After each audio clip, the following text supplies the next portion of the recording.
Hello, good morning, beta.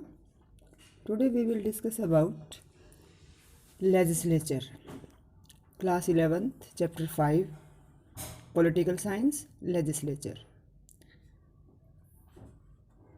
First of all, we need to discuss the organs of the government. Understand? जैसे if we organs of the government, तो legislature is one of the organ of the government. Legislature, executive and judiciary. So legislature is one of the organ of the government. Earlier we have been discussed about the executive के बारे में हम discuss कर चुके हैं. तो today we will discuss about legislature. Legislature means legislature क्या होती है? Legislature is our law making body. ये लॉ मेकिंग बॉडी होती है, ठीक है, and it frames rules, regulations, policies, laws for the whole country. Next thing, ये जो ऑर्गन्स ऑफ द गवर्नमेंट हैं ये बेटा दोनों लेवल पे सेम होते हैं. Number 1 central government, number 2 state. Basically in this chapter we will discuss about the central legislature, that is our parliament. Understand? ये हमारी पार्लियामेंट है जिसके बारे में हम आज डिस्कस करेंगे. ठीक है, साइड बाय साइड जो सेम फंक्शनिंग है वो स्टेट लेजिस्लेचर की भी होती है, वो होती है पर्टिकुलर स्टेट के लिए. लेकिन जब हम यूनियन लेजिस्लेचर की बात करते हैं तो वहाँ पर वो बात करते हैं हम बेसिकली पार्लियामेंट की बात करते हैं. ठीक है, तो लेजिस्लेचर में क्या है? हमारी ये लॉ मेकिंग बॉडी है. ठीक है, पहली बात. अब क्या है कि लेजिस्लेचर की इम्पोर्टेंस कहाँ पर है? लेजिस्लेचर की जो इम्पोर्टेंस है वो डेमोक्रेसी के अंदर है. लेजिस्लेचर की जो इम्पोर्टेंस है वो डेमोक्रेसी के अंदर है. ठीक है, क्योंकि डेमोक्रेटिक कंट्रीज़ में जो लेजिस्लेटर्स होते हैं हमारे, दे आर आवर रिप्रेजेंटेटिव्स. हम यानी कि citizens of any country, of for example citizens of India elect our representatives and then they on our behalf they exercise all the powers. Understand? Then question आता है कि why do we need parliament? मैंने आपको बताया है कि parliament is equal to legislature. Parliament हमारी legislature है, तो हमें पार्लियामेंट की ज़रूरत क्या है? ठीक है, why do we need parliament? तो फर्स्ट ऑफ ऑल एक तो अपने आप में ये क्वेश्चन हो गया यहाँ पर. ठीक है, क्वेश्चन हो गया है कि कहता है कि लेजिस्लेचर एक मियरली लॉ मेकिंग बॉडी ही नहीं है, इसके और भी कई काम हैं. लॉ मेकिंग का फंक्शन तो इसका ये करती है, फॉरमोस्ट इम्पोर्टेंट फंक्शन है. ठीक है, दूसरा क्या है कि ये centre of all democratic political process. जितने भी डेमोक्रेटिक पॉलिटिकल प्रोसेस हैं, लेजिस्लेचर यानी कि पार्लियामेंट उसका सेंटर है. ठीक है, जब भी पार्लियामेंट के सेशन होते हैं हमारी पार्लियामेंट के, अब आगे बढ़ने से पहले मैं एक चीज़ और आपको बता दूं. ठीक है, कि ये लॉ मेकिंग बॉडी है. ठीक है, सेंटर ऑफ पॉलिटिकल प्रोसेस है. देन पार्लियामेंट के कितने पार्ट हैं, जो यहाँ से आपका एक शॉर्ट क्वेश्चन निकलता है. ठीक है, ये हमारी पार्लियामेंट है. पार्लियामेंट के 3 पार्ट्स है हमारे. प्रेसिडेंट साहब जो हैं वो भी जो हैं पार्ट ऑफ पार्लियामेंट होते हैं. देन राज्यसभा यानी कि upper house known as council of states, and then Lok Sabha lower house, house of people. ठीक है, ये पार्ट है हमारी पार्लियामेंट के. ये भी आपका यहाँ पर एक शॉर्ट क्वेश्चन हो गया. फिर हमें क्या है कि president head of the state होते हैं. एग्जीक्यूटिव के चैप्टर में हम इसको बहुत अच्छे से डिस्कस कर चुके हैं. राज्यसभा अपर हाउस है. काउंसिल ऑफ स्टेट्स क्यों कहा जाता है? क्योंकि इट रिप्रेजेंट्स द स्टेट्स. और Lok Sabha lower house, it represents the people of the country. ठीक है, देन क्या है बेटा कि कौन कौन से पॉलिटिकल प्रोसेस होते हैं पार्लियामेंट के अंदर, कौन कौन से वॉकआउट्स करते हैं जब पार्लियामेंट का सेशन चल रहा होता है। तो अपोजिशन पार्टी वाले जो गवर्नमेंट के अकॉर्डिंग काम नहीं होता गवर्नमेंट का, उनकी एक्सपेक्टेशन के अकॉर्डिंग वॉकआउट कर जाते हैं, गवर्नमेंट की पॉलिसीज़ को प्रोटेस्ट करते हैं, डिमॉन्स्ट्रेट करते हैं, अनएनिमिटी दिखाते हैं किसी भी बिल वगैरह को लेकर, कंसर्न एंड कोऑपरेशन। ठीक है, तो कौन है ये सब वो लोग हैं जिनको हमने चुन करके भेजा है। इनको they are called as MPs, called as MPs, member of parliament हैं। कि जब भी पार्लियामेंट का सेशन हो रहा होता है तो ये कुछ कॉमन सी एक्टिविटीज़ हैं जो वहाँ पर होती हैं किसी भी मैटर पर जब डिबेट एंड डिस्कशन चल रहा होता है, और जब कोई पार्टी या अपोजिशन गवर्नमेंट की किसी पॉलिसी या किसी बात से, किसी मैटर से सहमत नहीं होती है, तब होता है ये सारी चीज़। ठीक है, अब क्या है कि किसी भी जीनियन डेमोक्रेसी के लिए, जब डेमोक्रेसी को अच्छे से चलाया जाने के लिए, चलाने के लिए, ठीक है, तो रिप्रेजेंटेटिव्स बहुत ज़रूरी होते हैं कि विदाउट रिप्रेजेंटेटिव हम अच्छी डेमोक्रेसी को एस्टैब्लिश नहीं कर सकते हैं। ठीक है, तो ये लेजिस्लेचर हेल्प करता है हमारी यहाँ पे होल्डिंग द रिप्रेजेंटेटिव्स अकाउंटेबल। तो लेजिस्लेचर जो है ये हेल्प करता है कि जो मेंबर ऑफ पार्लियामेंट हैं, ठीक है, जिनको हमने चुन करके भेजा है रिप्रेजेंटेटिव्स को, वो अकाउंटेबल रहें जनता के प्रति, या जो गवर्नमेंट है वो पार्लियामेंट के प्रति क्या रहे, अकाउंटेबल रहे। ठीक है, तो ये कुछ जो सबसे बड़ी मेजर जो हमें इसकी इम्पोर्टेंस लगी कि लेजिस्लेचर जो है कैबिनेट की, गवर्नमेंट की अकाउंटेबिलिटी को सेट करती है। ठीक है, लेजिस्लेचर के प्रति, पार्लियामेंट के प्रति। ठीक है, देन क्या है अगला टॉपिक जो हम देखते हैं कि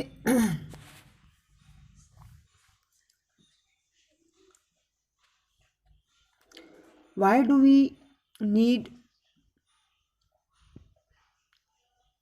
2 हाउसेज ऑफ पार्लियामेंट। ठीक है, अगला टॉपिक क्या है हमारा कि हमें पार्लियामेंट में हमारे यहाँ 2 हाउसेज हैं। 2 हाउसेज कैसा सिस्टम हमारे यहाँ, फिर बाई कैमरल सिस्टम है, बाई कैमरल सिस्टम है। तो बाई कैमरल सिस्टम हमने क्यों अडॉप्ट किया? बाई कैमरल सिस्टम वो होता है जहाँ लेजिस्लेचर में 2 हाउसेज होते हैं। देखिए जो हमारी यूनियन लेजिस्लेचर है वहाँ 2 हाउस हैं, वो बाई कैमरल है। हमारे कुछ ऐसे स्टेट्स भी हैं जो बड़ी स्टेट्स हैं जिसके अंदर लार्ज पॉपुलेशन है, हमने उन स्टेट्स में भी बाई कैमरल सिस्टम रखा है स्टेट लेजिस्लेचर के अंदर, जिसमें कौन होती हैं, एक आपकी स्टेट लेजिस्लेटिव असेंबली होती है और एक काउंसिल ऑफ मिनिस्टर्स होती है। ठीक है, तो क्यों ज़रूरत है? तो हमें बाई कैमरल या 2 हाउसेज की इसलिए ज़रूरत है कि इंडिया एक लार्ज कंट्री है। ठीक है, सेकेंडली फिर क्या है कि हमारे यहाँ डाइवर्सिटी है। ठीक है, तो उसके लिए हमने क्या किया कि 2 हाउसेज रखे, और एक हाउस वो है जो होल कंट्री के सिटीजन्स को रिप्रेजेंट करता है, लोकसभा। ठीक है, जहाँ हमारे रिप्रेजेंटेटिव डायरेक्टली इलेक्ट होकर के आते हैं और मेजॉरिटी पार्टी जो है गवर्नमेंट बनाती है, प्राइम मिनिस्टर बनता है। दूसरा हाउस है हमारा काउंसिल ऑफ स्टेट, राज्यसभा। ठीक है, ये स्टेट्स को रिप्रेजेंट करते हैं, इसके जो मेंबर होते हैं वो इनडायरेक्टली इलेक्ट होकर के आते हैं। ठीक है, ये बात हो गई। अब ज़रूरत कहाँ पड़ी कि जो डेमोक्रेसीज़ हैं, जो पार्लियामेंट्री डेमोक्रेसीज़ हैं, जिनके अंदर हमारे देश के जैसे जैसे लोकसभा ज़्यादा प्रोमिनेंट हाउस है, ज़्यादा पावरफुल हाउस है, तो कई बार क्या होता है कि लोकसभा डिसॉल्व हो जाती है, हमारे यहाँ गवर्नमेंट नहीं होती है, लोकसभा डिसॉल्व हो जाती है, कोई इमरजेंसी आ जाती है, कोई लॉ,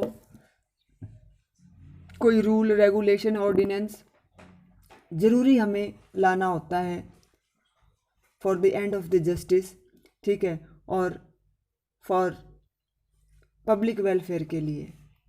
तो ऐसी सिचुएशन में जब लोकसभा एग्जिस्टेंस में नहीं होती, लोकसभा डिसॉल्व होती है, तो वहाँ पर राज्यसभा जो है, राज्यसभा लोकसभा के फंक्शंस को परफॉर्म करती है।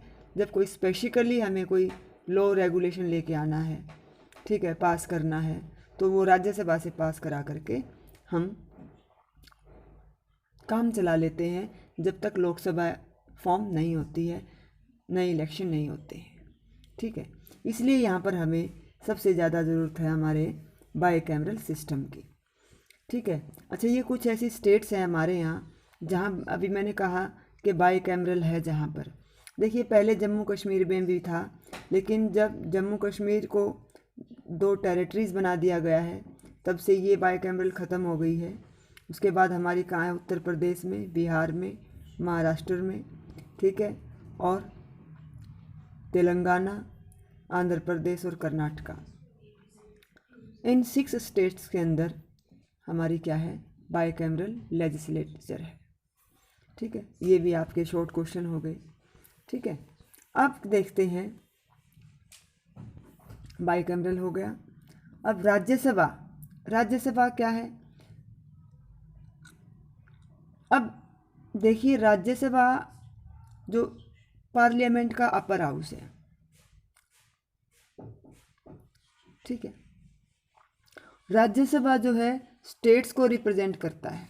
ये देखिए यहाँ पर मैंने ऑलरेडी निशान लगाया हुआ है, जब आपको क्लास में ये चैप्टर मैंने अच्छे से पढ़ाया था कि ये स्टेट को रिप्रेजेंट करता है यहाँ पर, ठीक है। और इसके जो मेंबर्स होते हैं वो इनडायरेक्टली इलेक्टेड होते हैं, ठीक है।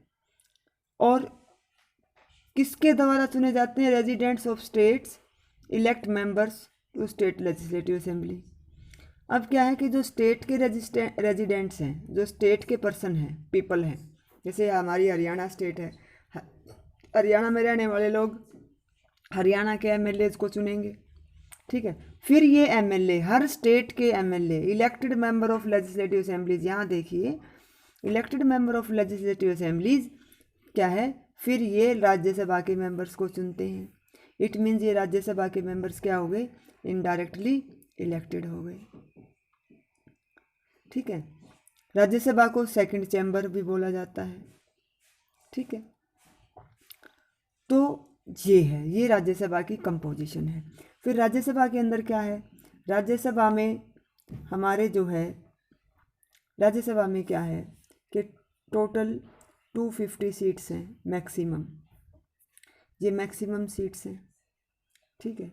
फिर क्या, फिलहाल जो हमारा जो हैं उसमें क्या है, 233 पर इलेक्शन होते हैं, या मैक्सिमम की बात करें तो 238 पर इलेक्शन होंगे, और 12 नॉमिनेटेड होते हैं। यहाँ पे इलेक्शन होंगे, ये नॉमिनेटेड होंगे, तो 245 कंपोजिशन है। अगर यहाँ पे के मैक्सिमम सीट ले लें तो 250 कंपोजिशन हो गई, ठीक है। ये 12 जो पर्सन है ये नॉमिनेटेड होते हैं प्रेसिडेंट के द्वारा। ये डिफरेंट फील्ड से नॉमिनेट होते हैं, art, culture, sports, social services, science, technology, sports, ठीक है। इन फील्ड में अपना जो कंट्रीब्यूशन दे रहे होते हैं, लिटरेचर, उन लोगों को प्रेसिडेंट साहब जो है नॉमिनेट करते हैं। इतनी सीटों पर या इतनी सीटों पर क्या है, इलेक्शन होता है।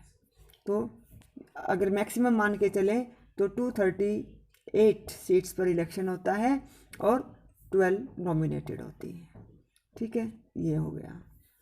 अब क्या है कि जो ये सिस्टम है राज्यसभा का, क्या है कि ये हमारी जो रिप्रेजेंटेशन सिस्टम है ये 4th शेड्यूल में दिया हुआ है कॉन्स्टिट्यूशन की, जिसमें हर स्टेट की जो fix number of elected person है कि किस किस स्टेट में कितनी सीट्स होंगी राज्यसभा के लिए, ये फिक्स है कॉन्स्टिट्यूशन की 4th शेड्यूल में दिया हुआ है, ठीक है। इसके बाद और क्या है कि member of Rajya Sabha are elected for, अच्छा दूसरी बात यहाँ पर बहुत इंपॉर्टेंट चीज़ है ये कि जो राज्यसभा है ये अनडिजॉल्वेबल हाउस है। राज्यसभा का टेन्योर 6 ईयर के लिए होता है, ठीक है, और अनडिजॉल्वेबल है। हर 2 साल के बाद इसके 1/3 मेंबर जो हैं रिटायर हो जाते हैं और फिर अगले नए 1/3 मेंबर जो है चुन लिए जाते हैं हर 2 साल बाद।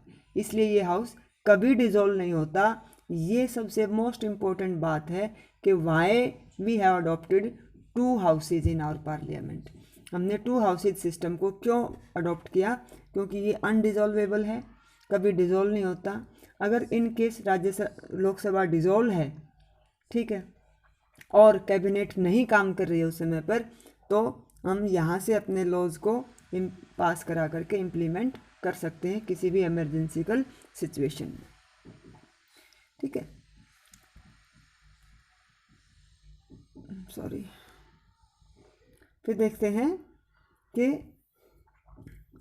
आगे क्या है। फिर आते हैं लोकसभा। लोकसभा जो है परमानेंट हाउस नहीं है। सबसे पहली बात, ये डिजॉल्वेबल है, डिजॉल्वेबल है, नंबर 1 बात। नंबर 2, इसकी टेन्योर 5 ईयर है। इसकी मैक्सिमम स्ट्रेंथ 552 है और प्रेजेंट में जो हमारी स्ट्रेंथ है वो 545 है, जिसमें से 543 इलेक्टेड हैं और +2 जो है हमारे नॉमिनेटेड हैं, ठीक है। राज्यसभा में 2 पर, लोकसभा में 2 एंग्लो इंडियन कम्युनिटी के जो लोग हैं, Anglo Indian, I repeat, Anglo Indian community के 2 पर्सन्स को प्रेसिडेंट साहब जो है नॉमिनेट करते हैं और 543 सीट्स पर प्रेजेंट में जो है इतनी सीटों पर इलेक्शन होता है, ठीक है। लोकसभा के जो प्रेजाइडिंग ऑफिसर होते हैं उनको स्पीकर कहा जाता है। उनको क्या कहा जाता है? स्पीकर। जो पार्लियामेंट के सेशंस की जो सेशन होते हैं, ठीक है, उनकी अगुवाई करते हैं, ठीक है, सेशन बुलाते हैं, सेशन चलाते हैं, ठीक है, स्पीकर। और एक होते हैं दूसरे डिप्टी स्पीकर, जो कि पार्लियामेंट लोकसभा के मेंबर्स में से ही जिसको चुना जाता है, ठीक है। तो कितनी बातें हो गई? ये डिजॉल्वेबल है, 5 ईयर इसकी टेन्योर है, 552 मैक्सिमम स्ट्रेंथ है इसकी। स्पीकर इसके प्रिजाइडिंग ऑफिसर होते हैं। इसके मेंबर्स जो हैं डायरेक्टली इलेक्टेड होते हैं। लोकसभा के members are elected by people directly, vote के थ्रू इलेक्शन होते हैं जब हमारे, तो डायरेक्टली चुने जाते हैं। और मेजॉरिटी पार्टी का जो लीडर होता है, फिर प्राइम मिनिस्टर उसको अपॉइंट करते हैं, बुलाते हैं, प्रेसिडेंट जो है उसको बुलाते हैं प्राइम मिनिस्टर की पोस्ट के लिए, ठीक है। अब यहाँ पर क्या है कि अगर मान लीजिए किसी भी पार्टी को लोकसभा के अंदर क्लियर मेजॉरिटी नहीं बनती, ठीक है, तो क्या होता है, वहाँ पर कोलिशन गवर्नमेंट बनती है, ठीक है। यहाँ देखिए, कोलिशन गवर्नमेंट बनती है। कोलिशन का मतलब क्या होता है कि जब 2 या 2 से अधिक पार्टी मिल करके एक दूसरे को सपोर्ट करके गवर्नमेंट बनाने का दावा करती है, ठीक है।